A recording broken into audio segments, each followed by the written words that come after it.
bro, nice jersey ya. Hi bro, goal digger Betul. Oh, okay, nice to Selalu. meet you. Oh, thank you bro. Okay, ini memang jersey tahun bila ni? Okay, so this is the Switzerland home jersey 2014. 2014.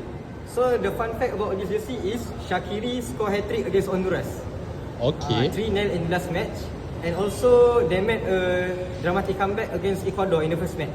This one is a World Cup Yes, 2014. World Cup 2014. Wow, Shaqiri ya. Shaqiri, yes. So your favorite player is Shaqiri? Yes, ada Shaqiri lah.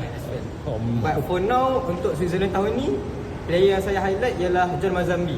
Okay. From SC Freiburg. So you follow Bundesliga?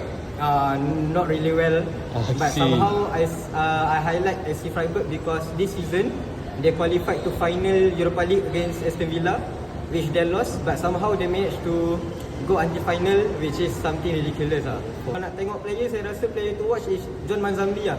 John Mazambi World Cup ni dia dah outstanding lah.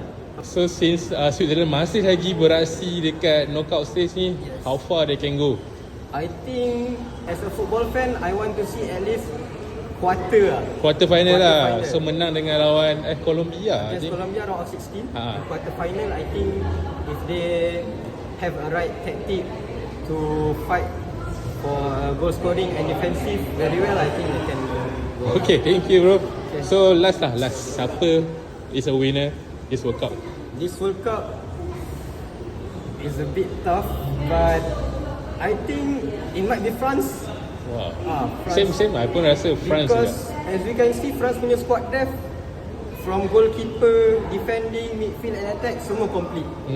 So yalah. they have no issue about it lah. Okay, thank you bro. Alright, thank you. Nice to Alright. meet you. Okay, Goal digger. thank you.